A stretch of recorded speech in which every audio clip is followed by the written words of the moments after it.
હોય, સારામાં સારા દાગીના હોય, બધું ઉત્તમમાં ઉત્તમ હોય, પણ જ્યાં સુધી તમે પોતાના સાક્ષી બની પોતાનો આનંદ દરિદ્રમાં જોઈને માણતા નથી, ત્યાં સુધી એ કોઈ વસ્તુ એનો પૂર્ણ આનંદ આપતી નથી. એટલે આ ઠાકોરજી ને સ્વામીજી પણ લીલાનો આનંદ લે છે, પણ ત્રીજું સ્વરૂપ એટલા માટે પ્રગટ કર્યું કે જ્યાં સુધી સાક્ષી બની પોતે આ લીલાનો આનંદ અનુભવે નહીં, ત્યાં સુધી એ સર્વોચ્ચ આનંદનો અનુભવ કરે. અને આમ આ ત્રિતયાત્મક સ્વરૂપ લીલામાં પ્રગટ થયું. જોયું તો શ્રી ઠાકોરજી ને સ્વામીજી માન ધરીને બિરાજ્યા છે. આવ્યા આ સ્વરૂપ ત્રિતયાત્મક સ્વરૂપ શ્રી સ્વામીજી પાસે વિનંતી કરી કે પ્રભુ અન્ય કોઈ સાથે નહોતા, પ્રભુ તો આપનું જ ચિંતન કરતા હતા અને આપનું સ્વરૂપ હૃદયમાં પ્રગટ થયું હતું. ત્યારે સ્વામીજીને થયું, અરે મેં ખોટી એવું દિશાઈ પ્રભુજી, મેં ખોટું માન ધર્યું, હવે પણ માન ધર્યું તો દૂર કેમ કરું, કેમ કરી પ્રભુને કહું? તો ત્યારે આ ત્રિતયાત્મક સ્વરૂપ શ્રી ઠાકોરજી પાસે ગયા અને કહ્યું કે સ્વામીજી આપના વગર એક ક્ષણ રહી શકતા નથી અને આપનું ચિંતન કરીને આંસુ સારી રહ્યા છે, એમનું માન દૂર થયું છે.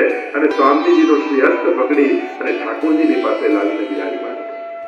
નિકુંજમાં સોનાના સિંહાસન પર ઠાકોરજી બિરાજ્યા હતા અને સ્વામીજીને લઈને આવ્યા અને ત્યારે સ્વામીજીએ બે હાથ જોડી અને પંચાક્ષર મંત્રનો ઉચ્ચારણ કર્યો કે હે કૃષ્ણ હું તમારી છું, હે કૃષ્ણ હું તમારી છું, હે કૃષ્ણ હું તમારી છું. અને આમ એ સમયે આ પંચાક્ષર મંત્રનું લીલામાં પ્રાગટ્ય થયું. ઠાકોરજીનું માન હરાયું અને ઠાકોરજીની પાસે સ્વામીજીને બિરાજમાન કર્યા. તો શ્રી સ્વામીજી અને ઠાકોરજી બંને બિરાજેલા છે. ત્યારે આ ત્રિતયાત્મક સ્વરૂપ જે પ્રગટ થયું હતું એ નીચે હાથ જોડી દંડવત કર્યા અને બે હાથ જોડી ઠાકોરજી અને સ્વામીજીને નિરખી અને એ સમય અષ્ટાક્ષર મંત્રનું પ્રાગટ્ય શ્રી વલ્લભના મુખારવિંદમાંથી થયું. શ્રી એટલે સ્વામીજી, કૃષ્ણ એટલે ઠાકોરજી. શ્રી કૃષ્ણ શરણમ મમ, શ્રી કૃષ્ણ શરણમ મમ, શ્રી કૃષ્ણ શરણમ મમ. ઠાકોરજી અને સ્વામીજી મારું શરણ છે. અને જ્યારે આ ઉચ્ચારણ શ્રી વલ્લભના મુખમાંથી સર્યા ત્યારે ઠાકોરજી અને સ્વામીજીને અતિશય સ્નેહ આ સ્વરૂપ પર આવ્યું અને માથે હાથ ફેરવી અને ઠાકોરજીએ કહ્યું, આપ અમને અતિશય પ્રિય છો એટલે લીલામાં અમે આપનું નામ શ્રી વલ્લભ રાખીએ છીએ. બોલો શ્રી વલ્લભાધીશ, શ્રી વલ્લભાધીશ.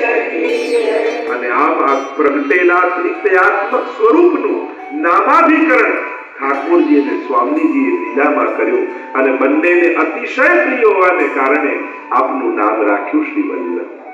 વલ્લભનો અર્થ થાય અતિ પ્રિય, આપણે કે પ્રાણ વલ્લભ, ગોપીજન વલ્લભ, કે જે અતિ પ્રિય હોય એને વલ્લભ છે. અને આમ લીલામાં આ સ્વરૂપનું નામ શ્રી વલ્લભ પડે. તો રૂપમ તત ત્રિતયાત્મકમ પરમભિ ધ્યેયમ સદા વલ્લભ. એવા શ્રી વલ્લભનું સ્મરણ કર્યું. તો લીલામાં પ્રાગટ્ય ત્રણ સ્વરૂપે, ઠાકોરજી સ્વરૂપે, સ્વામીજી સ્વરૂપે, સાચું સ્વરૂપ, એની ચર્ચા આપણે આગળ કરીશું. તો આ લીલાનું પ્રાગટ્ય. પણ જ્યારે એ લીલાના જીવો વિકુટા પડ્યા ભૂતલ પર અને ભૂતલ પર વિકુટા પડ્યા અને ત્યારે પ્રભુને કહ્યું કે આ જીવને ફરી લીલામાં કેમ પ્રાપ્ત કરાવવા? સ્વયં સ્વામીજી રૂપ શ્રી વલ્લભ રૂપે આચાર્ય રૂપે પધાર્યા ભૂતલ પર. મહાપ્રભુજીના પ્રાગટ્યની થોડી કથા જોઈએ. આજે જે આપણે નંદ મહોત્સવ આજે કરવો છે, મૂળ પુરુષ નારાયણ યજ્ઞ, શ્રુતિ અવતાર ભય સર્વજ્ઞ, શાખા તૈત્રીય ગોત્ર ભારદ્વાજ, તૈલંગ કુલ ઉદ્દીત ગુજરાત. તો મહાપ્રભુજીનું જીવન ચરિત્ર ઐતિહાસિક રીતે બે જણાએ વર્ણન કર્યું. એક શ્રી ગુસાઈજીના છઠ્ઠા લાલજી શ્રી યદુનાથજીએ વલ્લભ દિગ્વિજય નામનો ગ્રંથ લખ્યો અને વલ્લભ દિગ્વિજય નામના ગ્રંથમાં મહાપ્રભુજીનું ઐતિહાસિક જીવન ચરિત્ર મળે. અને બીજું ત્યાર પછીના એક આચાર્ય થયા શ્રી દ્વારકેશ, એમણે મૂળ પુરુષ નામનો ગ્રંથ લખ્યો છે પદ્યાત્મક. એમાં આખું વર્ણન મળે. ત્રીજું જોવા જઈએ તો શ્રી ગુસાઈજીને સન્મુખ બિરાજીને ગાયેલા ગોપાલદાસજી વલ્લભાખ્યાન, અને એમાં બીજું આખ્યાનમાં મહાપ્રભુજીનું ચરિત્ર જીવન ચરિત્ર. તો પ્રાચીન સમયમાં જો આપણે જીવન ચરિત્ર મહાપ્રભુજીનું જોવા જઈએ તો આ ત્રણ જગ્યાથી આપણને પ્રાપ્ત થાય.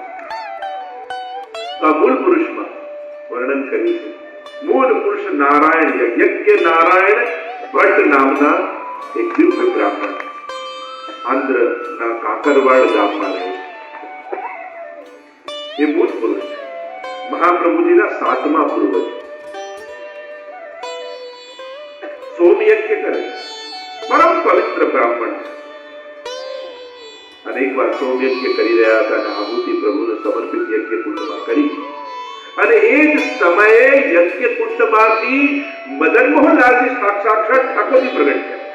જે આજે કામનમાં બિરાજે છે સપ્તમ નિધિ રૂપે મદન મોહનલાલ, એ મહાપ્રભુજીના પૂર્વજોના ઠાકોરજી. અને એ યજ્ઞ નારાયણ ભટ્ટના યજ્ઞ કુંડમાંથી સાક્ષાત પ્રભુ પ્રગટ થયા અને એમણે આજ્ઞા કરી કે હે યજ્ઞ નારાયણ ભટ્ટ, આપના કુળમાં જ્યારે 100 સોમયજ્ઞ પૂરા થશે ત્યારે હું પોતે અવતાર લઈશ, ત્યારે હું પોતે તમારા કુળમાં જન્મ લઈશ. આખો પરિચય આપ્યો છે યજ્ઞ નારાયણ ભટ્ટનો.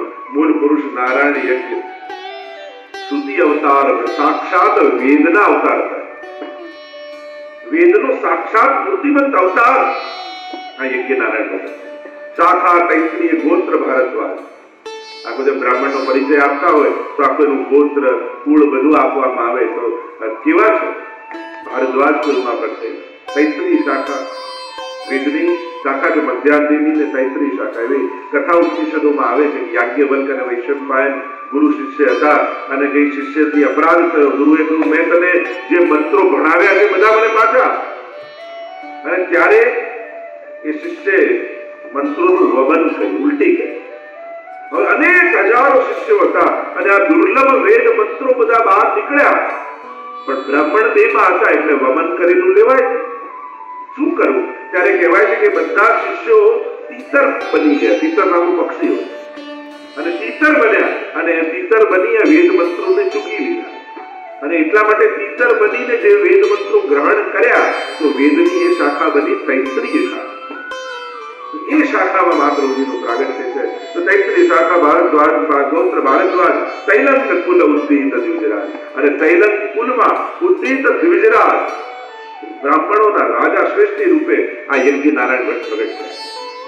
ત્યારબાદ અનેક વંશજો થયા, ગંગાધર આદિ અને અનેક સોમયજ્ઞો કર્યા. લક્ષ્મણ ભટ્ટજી પ્રયાગમાં કુંભ મેળો લાગ્યો છે અને દક્ષિણથી લઈ પોતાના પરિવાર સાથે અને અહીંયા આવીને મુકામ કર્યો. અનેક સમય સુધી રોકાયા અને 100મો સોમયજ્ઞ સ્વયં લક્ષ્મણ ભટ્ટજી કર્યો. લક્ષ્મણ ભટ્ટજીથી સોમયજ્ઞ થયો. 100 સોમયજ્ઞ પૂરા થયા અને કુંભ મેળામાં નિવાસ કર્યો હતો. એટલામાં યવનોનો કંઈક ઉપદ્રવ થયો, આક્રમણ થયું. અને જ્યાં આક્રમણ થયું બધા જ ભાગવા લાગ્યા. અને ત્યારે લક્ષ્મણ ભટ્ટજીને એમ થયું કે હવે પાછા દક્ષિણ તરફ નીલમમાં ગારુડી ગર્ભવતી છે. 7 માસનો ગર્ભ છે. સુંદર સુંદર મંગલ સ્વપ્નો અને મંગલ સંકેતો આવે છે. દક્ષિણ તરફ જવા લાગ્યા ગાડામાં પધરાવી. અને જ્યાં ગાડું ચાલતું ચાલતું ચંપારણ્યમાં, જ્યાં ચંપારણમાં પ્રાગટ્ય કહેવાય છે. કારણ કે ચંપા એ રાધાજીનો સ્વામીજીનું વર્ણ છે અને આ સાક્ષાત સ્વામીજી સ્વરૂપ છે મહાપ્રભુ. આમ કહેતા હોય છે સાહિત્યમાં, ચંપા તો મેં 3 ગુણ રૂપ રંગ અરુવાસ, અવગુણ તો મેં એક હૈ ભ્રમર ન આવે પાસ. ચંપા તો મેં 3 ગુણ રૂપ રંગ અરુવાસ. 3 ગુણ તારામાં છે પણ એક અવગુણ તારામાં એવો છે કે ભમરો તારી પાસે નથી આવતો. આવું કેમ? ચંપક વર્ણી રાધિકા ભ્રમર શ્યામ કો દાસ, સ્વામિની કો જાની કે ભ્રમર ન આવે પાસ. એવું કે ચંપક વર્ણી રાધિકા, ચંપક વર્ણ તો સ્વામીજીનો છે અને ભ્રમર તો ઠાકોરજીનો દાસ છે. અને પોતાની સ્વામીજીનું રંગ રૂપ જાણી અને ભ્રમર ચંપા પાસે જતો નથી. એટલે કે આ ચંપારણ્ય સાક્ષાત સ્વામીજીનું અલૌકિક વન છે. મહાપ્રભુજી પધાર્યા છે. અહીંયા નીલમમાં ગારુજીને લઈને લક્ષ્મણ ભટ્ટજી ચાલી રહ્યા છે. રાત્રિનો સમય થયો, પ્રસવ થઈ ગયો. બાળક નિશ્ચિત નિસ્તેજ દેખાયું, નિર્જીવ જેવું દેખાયું. કપડું લપેટી એક વૃક્ષની બખોલમાં રાખી અને આગળ ચૌદા નામનું ગામ હતું ત્યાં જઈને લક્ષ્મણ ભટ્ટજીની ઇલમમાં ગારુજીએ નિવાસ કર્યો. રાત્રિના સમયે સ્વયં પ્રભુ લક્ષ્મણ ભટ્ટજીને જગાડ્યા. અરે જાગો! અરે પ્રભુ, કહ્યું કે અમે તમારા પૂર્વજોને વચન આપ્યું હતું, તમારા કુળમાં સૌમ્યજ્ઞ થશે ત્યારે અમે પોતે અવતાર ગ્રહણ કરીશું. આપે સોમો સૌમ્યજ્ઞ પૂર્ણ કર્યો છે અને જે બાળકને મૃત જાણીને મૂકીને આવ્યા છો એવામાં બીજું કોઈને હું પોતે બનાવીશ. શીઘ્રતાથી આપ પાછા પધારો અને મારું ગ્રહણ કરો, મારો સ્વીકાર કરો. તુરંત જગાવ્યા ઇલમમાં ગારુજીને. કહ્યું આ રીતે પ્રભુનો સંકેત થયો છે. અને કહેવાય છે કે અહીંયા જયારે મહાપ્રભુજીનું એકાદશીએ પ્રાગટ્ય થયું એ જ સમયે ગિરિરાજજીમાં શ્રીનાથજીના મુખારવિંદનું પ્રાગટ્ય થયું. અત્યાર સુધી મહાપૂજા પ્રગટ થઈ હતી, પણ આ વિક્રમ સંવત 1535 એકાદશી ચૈત્ર મહિનાની અને એ સમયે જ્યારે મહાપ્રભુજી પ્રગટ થયા, કારણ કે મહાપ્રભુજીનું સર્વોત્તમ સ્તોત્રમાં એક નામ છે શ્રી કૃષ્ણાસ્ય, પ્રભુના મુખારવિંદ રૂપ શ્રી મહાપ્રભુજી છે અને એટલા માટે અહીંયા મહાપ્રભુજીનું પ્રાગટ્ય થયું. એ જ સમયે ત્યાં શ્રીનાથજીના મુખારવિંદનું પ્રાગટ્ય થયું. આવ્યા છે લક્ષ્મણ ભટ્ટજીને ઇલમમાં ગારુજી. દૂરથી જુએ તો એક અગ્નિનો વિશાળ કુંડ છે અને વચમાં એક સુંદર મેઘ શ્યામ વર્ણ બાળક પોતાના ચરણના અંકુશને મુખમાં પધરાવી કિલકારીઓ કરી રહ્યું. ઇલમમાં ગારુજી વિચાર કરે કે આ મારું બાળક કેમ ખબર પડે? લક્ષ્મણ ભટ્ટજી કહે જો આપનું બાળક હશે તો અગ્નિ આપને મારતા. ચારે બાજુ અગ્નિની જ્વાળાઓ પ્રગટ થઈ રહી છે.